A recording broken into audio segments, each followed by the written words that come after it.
भारत कोई प्रस्ताव लेकर खड़ा हो और दुनिया उस पर ध्यान ना दे, आज की तारीख में ऐसा संभव नहीं। और भारत के ऐसे ही बढ़ते प्रभाव को लेकर तुर्की और पाकिस्तान को जलन होती है और ग्लासगो जलवायु समझौते में भारत का कुछ ऐसा ही प्रभाव दिखाई दिया जिसके आगे सुपर पावर देशों की एक ना चली। दरअसल पहले ग्लासगो जलवायु समझौते में सुपर पावर देशों ने गरीब और विकासशील देशों की परवाह किए बिना पर्यावरण की दुहाई देते हुए कोयले के इस्तेमाल को पूरी तरह से हटाने और जीवाश्म ईंधन से जुड़े सब्सिडी को हटाने का प्रस्ताव लाया।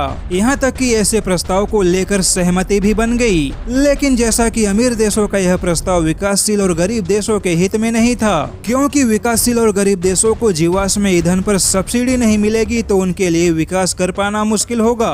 वहीं आज के समय में गरीब और विकासशील देशों के लिए ऊर्जा के क्षेत्र में पूरी तरह से कोयले को हटा देना भी संभव नहीं। ऐसे में भारत ने विकासशील और गरीब देशों की ओर से मोर्चा संभालते हुए दो टूक जवाब दिया कि मौजूदा समय में गरीब और विकासशील देश कोयले को बंद नहीं कर सकते क्योंकि अभी उनका विकास बाकी है। वहीं जीवाश्म ईंधन को लेकर मिलने वाली सब्सिडी को खत्म करना भी गरीब देशों के हित में नहीं होगा। ऐसे में भारत ने ग्लासगो जलवायु समझौते को लेकर एक नया प्रस्ताव रखा कि गरीब और विकासशील देश धीरे धीरे कोयले के इस्तेमाल में कमी लाएंगे जिससे कि उनके विकास में बाधा न पहुंचे। लेकिन उसके बाद जलवायु समझौते को लेकर विकसित और विकासशील दोनों के अलग अलग प्रस्ताव को लेकर काफी हाई वोल्टेज ड्रामा हुआ। लेकिन काफी ड्रामा होने के बावजूद आखिर फाइनली भारत के ही प्रस्ताव को मंजूरी देनी पड़ी क्योंकि लगभग सभी विकासशील और गरीब देशों ने भारत के ही प्रस्ताव को समर्थन दिया। वहीं सऊदी अरब ने भी भारत के ही प्रस्ताव को दुनिया के हित में बताते हुए अपना समर्थन दिया